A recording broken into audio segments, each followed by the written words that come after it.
Thank you. All right. Thank you guys for having me. Super stoked to be here. Within 10 minutes, I saw 10 people that I know. So a couple nerd farmers in the audience. Thank you for coming, and other friends. So let's get this clicker, if it goes. Nope. All right, I'll just push it forward. So if you're wondering what the Media Lab is, because you don't know, it helps frame how you understand the way I think about things. Media Lab is a collection of labs on MIT's campus, everything from biomechatronics to new cars to new toys.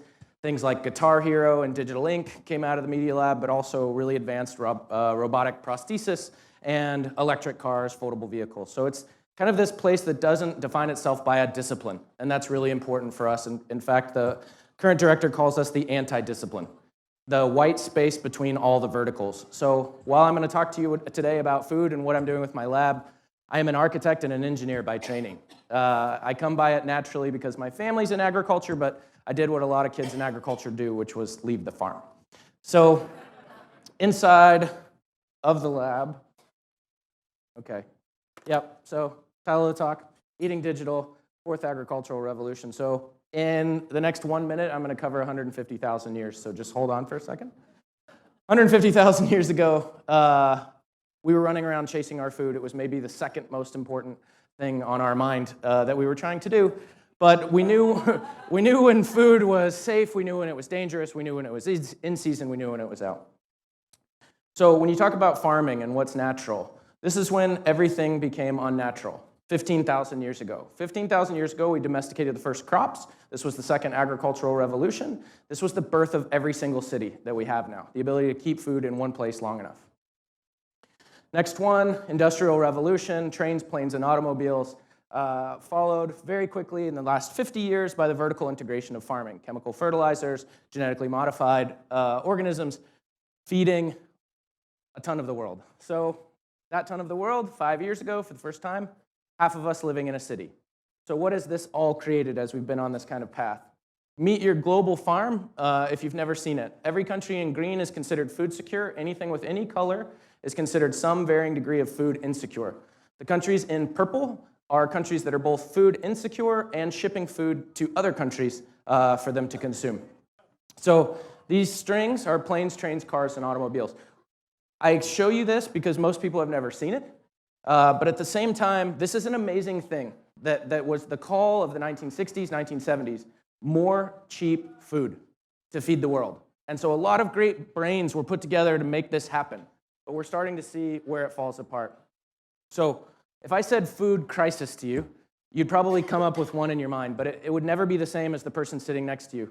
Whether it was about not enough food, too much food, agricultural runoff creating algal blooms, not enough water, food insecurity, GMO being the savior of the world, GMO being a blight and a curse on the world, protecting small shareholder farmers, land rights, that land was taken from a rainforest, on and on. And this is the current climate of that discussion of food. I think it's divisive. I think it's disempowering. I think it gives people a camp to sit in and a way to fight with each other. So I try to make it simple in the work about what I'm trying to do for this big problem. So to make it super simple, everyone's probably eaten an apple in the last week. How old do you think that apple was from the date it was picked till the day it got in your mouth? The average age of an apple from pick to your mouth in a United States grocery store. Okay, you ready? 1 week to 3 weeks.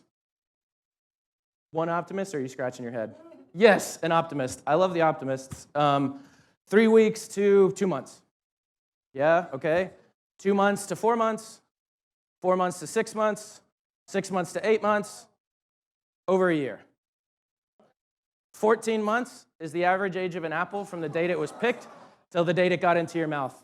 Now, that's because we were trying to create a system to where everybody had an apple every day. And we did a heck of a job. When they take it off, they wax it, they put it into a cold storage facility, they draw down the nitrogen to hold the apple. What we didn't know is that while we were holding the apple, it was still biodegrading.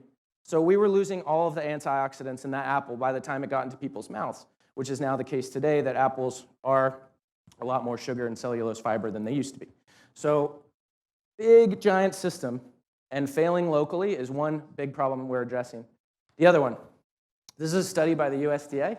about what people would oppose or support in government policy related to food. Some things you would expect because the debate is on in the public domain. A tax on sugared soda, right? 40% of people would support it, 60% of people wouldn't. We all heard a lot about this. They threw in a control question that's really enlightening. Mandatory labeling on food containing DNA. 80% of the American population would support mandatory labeling on food containing DNA. So right next to gluten-free, organic, contains DNA on every single thing. If you aren't laughing, it's because everything contains DNA that you're eating.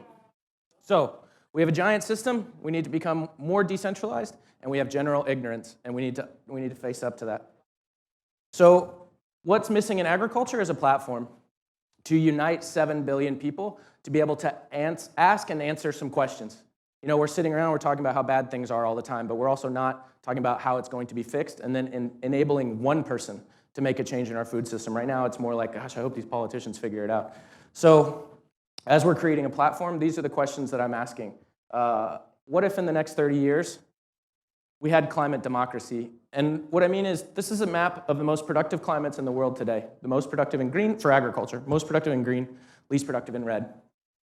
This is why a lot of Californian farmers are now Mexican farmers. This is why China is the largest landholder in Brazil by leasing or by buying. This is why the Middle East goes into the middle of Africa to produce their food and send it home. We are slave to climate. Climate is always going to move. So what if we could anchor climate? What would that do for democracy in general? And what would that do for our food system? And I'll show you how I'm trying to do that. The next one's super serious. What if we could email a tomato? So like in the world now of discrete data, can't we now produce enough data about food that we don't ship it anymore, that we don't have those lines and strings around the world, but couldn't we ship data about food to create the object that we're trying to eat? Last one, I was inspired to do this work. You know, I told you I came from an agricultural and grocery background, but became an architect. I got taken with a group to Fukushima right after the disaster from MIT, and when I landed that day, the headline read, "Japanese agriculture has no money, no youth, and no future." I saw a landscape that I identified with, but it was post-apocalyptic. You know, there was salt contamination, radiation contamination, soil erosion. The kids had left for Sendai and Tokyo a long time ago anyway, and that was the breadbasket of Japan. They were already importing 70% of their own food. So that was really impactful to me. Then I started to look around and realize we weren't so different from Japan. 2% of the US population is directly involved in agriculture. 2%. So as we've grown bigger farms because we wanted to create cheaper food and we've put all of these resources together, we've also left out 98% of the thought that could be going into food. So how can we raise that number? Got this directly from Kofi Annan, who came to the lab, and I got to ask him, how could I even do anything in Africa? What I do is so high tech, I didn't understand it. He told me 50% of the population of Africa, the continent, is under 18. 80% don't want to be farmers. Life of a single shareholder farmer is miserable. They've seen their parents do it, their grandparents do it. They're heading into the city. They don't see a life for them in farming. The saddest one, in India, in the last 3 years, there's been more farmer suicides than in the previous 10. People are not having access to infrastructure. Climate change is severely affecting their ability to produce food, water, and they're all moving into the city. So my question is, when people talk to you about population, and they're like, by 2050, we're going to have a gazillion people, and everybody's going to die. My question is, that next 2 billion, 3 billion, what are they going to do? Could they be farmers? Could we expand what the term farmer means to include 1 billion more people solving the problem? So what that's going to take is a platform. We've seen a lot of platforms of revolution. A little bit in my life. I was a little bit late after the coder movement, but seeing the software liberated from the hardware in the coder movement create a community. I've obviously been a part of the maker movement that's still ongoing, seeing the hardware liberated now from the software where people could start democratizing, creating different solutions for themselves. The network movement that we're in right now, in terms of, you know, what's the Uber of food, what's the Airbnb of food, what's the networked advantage that we're not taking advantage of because only 2% of us are involved. The next one's clearly coming. And in the Media Lab, it used to be called the Digital Media Lab before there was digital media. It's not a place for biology. at the time. Out of the 30 labs now, 6 of them are doing some derivation of biology or synthetic biology. So it's very clear to us that biology and the digital world are coming together at a rate that we've never seen before. And so we're being able to use these tools that we created digitally to affect biology. So these are the movements, and movements take tools. So food movement tools that we're working on, something we called food labs that I'll show you, which is how to create knowledge. Food operating system, create information off of that knowledge, and food web, share it with the community. When I got home from Fukushima, I went to Bed Bath & Beyond and Home Depot and started hacking. It all started with 2 Dixie cups. And so 2 Dixie cups, a humidifier, controlling it, killing thousands of plants. I got to this point relatively quickly. This was 4 or 5 years ago, and they were like, oh, you should do a Kickstarter. We should totally sell this at Bed Bath & Beyond. And it was like kind of appealing because it sounds fun to do.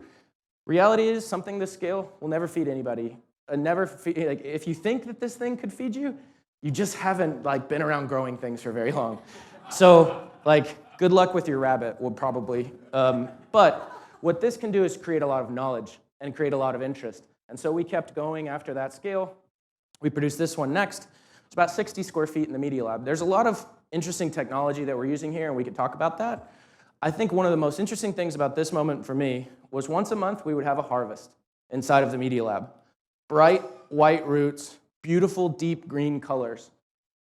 Is this a new restaurant? Is this a new cafeteria? Is this a new retail experience? We knew one thing for sure. This was the first time anyone in the Media Lab ever ripped the roots off of anything. So, what happened with this moment is you gave that experience to a roboticist, a data scientist, an algorithms expert, a mechanical engineer, and electrical engineer. And they all start thinking, hey, I could do something with this. So in that process, we would take the lettuce out, and then we would take the lettuce that was left over back to the lab. Because if you've grown it, you don't throw it away. It's kind of like, you're at the fair and you grew the biggest thing and you're really proud of it. I eat lettuce every day, and I can taste the difference in pH by 0.1, 0.2. That day, when I would take it back, it would be incredibly sweet. And so naturally, I blamed everyone around me for sabotage. And I thought, someone put sugar in the system, how is this happening? And again, I was a technologist falling backwards into plant physiology. Turns out, I had stressed that plant with a drought stress. That induced drought stress caused a biochemical defense in the plant to try to protect itself. It was simply trying to chemically protect itself from a drought because it thought it wasn't going to get enough water. That chemical tasted sweeter to me. So this is just a test of the water. I did tissue samples, I did everything. Winemakers do this every season. They starve the vineyard at a certain time of water to produce more sugar in the grape to create complex flavors. So this correlation to me meant if I can code stress, or if I can code climate, then I can code flavor. I can code nutrition. I can code all of the things that we're looking for using the science that's already embedded in the seed. So we knew that was going to take a lot of people. We designed this guy as a box that was meant to travel around the world. And inside of this box, which sits on the facade of the Media Lab, if you know about the genome, or just a little bit about the genome, this is the phenome, the phenomena, the climate that produces epigenetic expression. So after the genetics, I'm my genetics, but I'm also the fries that I eat, which you can tell. So plants are the same way. All of these experiences that go into the plant, when someone says, I like the strawberries from Mexico, you like the strawberries from the climate that produces the expression that you like. You like the thinness of the skin, the tartness of the strawberry, the nutrition that's inside of it. That's all 90% driven by its environment. So to figure this stuff out, we created a little front end. What you can see here is it says it's running something called resource efficient. This is a digital climate or a digital plant recipe. All of those variables that we're checking, CO2, O2, temperature, humidity, light, whatever it is, combine together to create a recipe. We run that recipe and we track progress in the plants. So this is a better example. See this line? That's what we were trying to do. That was the recipe we were trying to create. And you see all the noise because it's very difficult. Imagine that line is Napa Valley, but Napa Valley, 1982. And you want to create that grape that created the 100-point wine. This now becomes an ability to send a climate anywhere in the world, produce it, and have the very best of anything. So we're creating these recipes. Each plant then has its own kind of progress page. You know, it has its friends on the other side. Those are the plants that are growing with it. Events that happen to that plant. You know, a new leaf was added today. We know that because there's a simple camera doing a simple edge detection algorithm that says, hey, something changed in this environment today. We then have all the data to back it up to say, hey, why did it change? Could it have changed faster? What had happened last time? What happened when someone else tried it? So we call that plant Facebook. When people say peas love carrots, when we talk about how you create a wine by starving the vineyard or doing a local burn to increase CO2 at a certain time or turning on those giant engines that they have for air up in Napa to reduce leaf humidity. It's an art that needs to be explored because these plants already have so much technology. So as we plant things with each other, we will find out the phenomena that exist between plants, the phenomena that exist between plants and humans. I don't know, and they may friend us back. They may not. So this is our daylight lab today. We're doing a lot of different experiments. One of the things we're experimenting with is actually relatively old technology that everybody focuses on when I talk, called aeroponics. Aeroponics was invented by NASA for Mir Space Station because they had to reduce the amount of water that they sent into space. Water's dense. It costs a lot of jet fuel to get water up there. So in a technology like this, there is no standing water, there is no soil, there is just mist. And that mist is dialed at a precision that allows that plant to fully express its root system. In a system like this, we can use up to 90% less water for growing the plant 5 times faster. So think of it like building enough root material that the plant has 2 hearts. And because it has 2 hearts, able to power that growth a lot faster. Something super cool. So the things that we eat, we're kind of predetermined for what fits an industrial supply chain. And I understand why we made those decisions. We're like, hey, a tomato has to be harder, blah, blah, blah, blah. I think we all know the stories. What's crazy is the amount of diverse germplasm that we haven't accessed in a very, very long time. If you don't know, there are ancient and rare seed banks. The most I guess, famous in Svalbard. It's like our seed apocalypse bank. These tomatoes that we grew hadn't been in commercial production in 150 years. They were supposed to be the best sauce tomatoes in the world.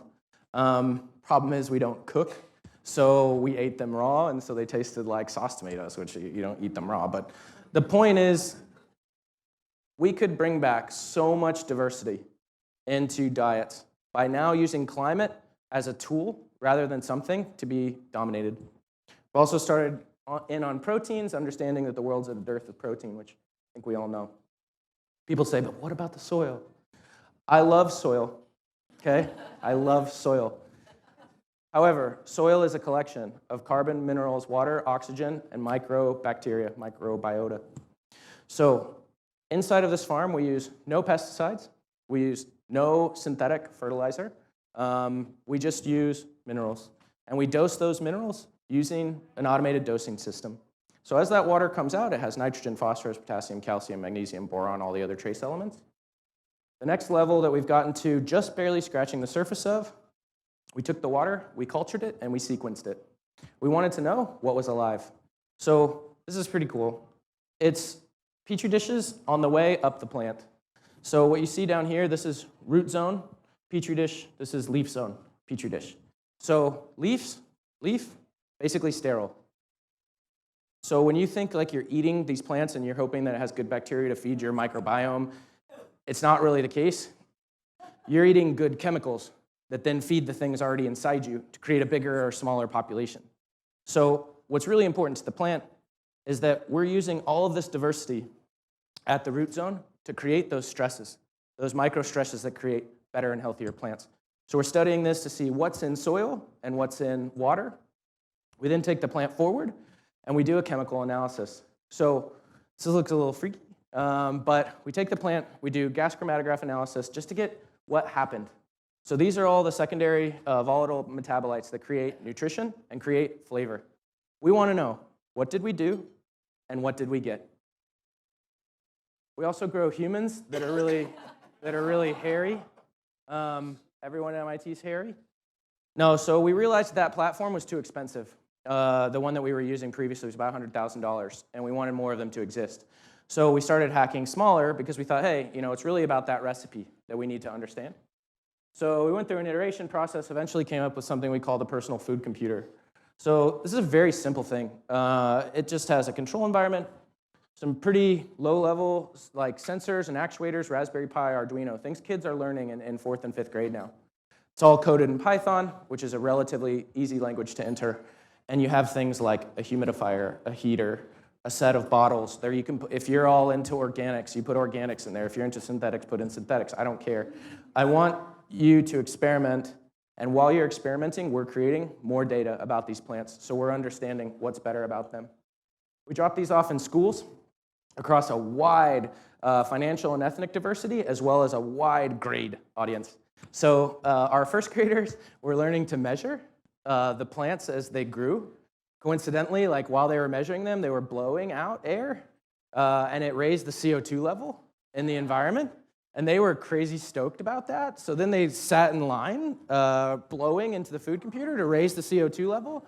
So it's kind of an amazing thing to have that experience when you're trying to learn about what these things mean. One of the other teachers took Farmer's Almanac data from 50 years ago in Massachusetts, programmed the bot to the climate of the past, and grew something. And then they spent the rest of the semester creating the climate of the future.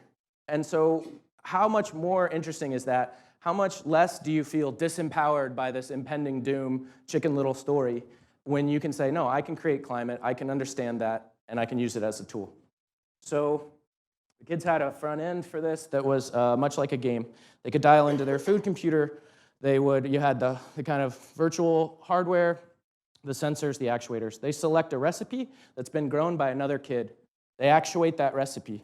Then they plant the plant. Now the kids are super curious. They're like, why does the plant need CO2? I want to change that. Why does the plant need humidity? So they can go through, toggle the lights, toggle the humidity, toggle the CO2, do the temperatures, change whatever they want. When they harvest the plant out of the digital environment in the physical world, they created a new recipe, a derivative recipe that another kid can then download and make better. So and then they can download all of the data. They run all of that data. We've had great Google Science Fair projects run on this. But the coolest thing is we've had kids email each other basil. It's true. This is 2.5 weeks to 3 weeks growth time in a food computer, so it's not boring. One of the biggest problems in ag right now, I had directly from the secretary of the USDA, was like, here's the big problem. We have no kids going into 4-H, none going into FFA. Farming is not sexy. But when you have something like this in your classroom that has a digital interface, and you see this much change happening, I believe you get people like this. So this is my crazy team of nerd farmers. This is mechanical engineers, electrical engineers, data scientists, computer scientists, plant scientists, everybody, but on one platform so that we can make progress. The world already has some things like this. This is in Canada called Verto Crop. This is in Japan. If you wondered what happened to old floppy disk factories, for those of you that remember floppy disks, this is now the largest lettuce factory, one of the largest lettuce factories in Japan, about 3,000 square meters, 19 layers, multi-story. This is a prawn farm in Munich that operates 365 days a year by creating a mangrove climate inside. Grows some of the best prawn. It's been evaluated by 3 Michelin star chefs. I mean, this stuff is the best. Been studied nutritionally compared to natural. But so things are moving in this direction. Oysters wouldn't exist from the East Coast, Northeast Coast, without indoor hatcheries. People don't know this. They create oyster seed in a building, and then they throw it in the water, which is pretty cool. The last one. So all that stuff is edible. Inside of here, this is growing Ebola vaccine. So all of our pharmaceuticals were created synthetic from natural derivatives. Inside of this facility, they take a plant, they inoculate it with the tobacco mosaic virus. They produce a very specific climate that produces an Ebola-resistant protein. So we're talking about pharmaceuticals, nutraceuticals, cosmetics, all the way down to leafy greens and culinary herbs and other herbs. So this is the big problem in my industry. It's like cars before Ford, right? They went too fast, they went too slow, they were super weird, they had a sale, you had to pedal them, whatever it was. They had no common platform. They had no standards. If you designed the car, you designed the wheels, the engine, and the rearview mirror. So we're having a lot of problems in terms of people not sharing anything and really not creating a lot of knowledge. At the same time, the consumer is super clear. I work with a lot of big food companies. They all know the future is in transparency. When McDonald's is now marketing to you what is inside the Chicken McNugget, the most mysterious food item of all time. Now they want to sell it to you by telling you what's in it. That's because the consumer has freaked all of the food companies out. So everything in the future is about trust and transparency. At the same time, our open technology platform world is exploding. You have Tesla open sourcing, quote unquote, the patents of the cars. That's because Elon needs more charging stations. Apple open sources the language of app developer because it needs more apps. Android does the same thing. Red Hat now, just a service layer on top of the Linux kernel, $1 billion company, just by providing a little bit of a layer on top of an open source solution. So into the world, and I'll close it because I'm sure I'm over time, I always am. Personal food computers, this is the next generation that we're working on. This is a concept model that we've been doing with Fuse Project actually here in San Francisco. Basically open source biohacker kits for food. Food servers, we have a few of these out there in the world right now. Again, it's a climate in a box. We're studying what it does with the plants. The next one that we're building, the first open source vertical farm in the world. So this we're building off campus at MIT with a bunch of corporate partners. And the interesting thing is the technology between the three is very different. But the data, the climate, what we call the open phenome project, creating the phenome of all of these plants is what runs these environments. That's what scales. The data about life's expression. So what does this do? This changes the world. I'm sure of it. These are dots that used to be connected by strings. We start seeing a world where we're sending information about food. We're not sending food. This is not my imagination. In the last 3 to 4 months, we open sourced the FoodComputer. We've only had a community active for 2 to 3 weeks. And we have 150 food computers being built in 20 countries on 6 continents. Actually, some here, yeah. So there's some folks in the audience. I don't know if they're in here or in there, from San Francisco. Big part of this, contributing in the community. If you want to check it out, all the tools are online. Our code is in GitHub. Our build materials, our build manuals, you can just go and get it. I'll close with this. Yeah, not the apple. It was so depressing. The future of food is very definitely not about continuing to fight about what's wrong with this. It's not about being divisive and creating camps. It's not about regurgitating rhetoric that's being put out in all of the media. It's about networking the next 1 billion people to be able to ask the question, what if? Thanks.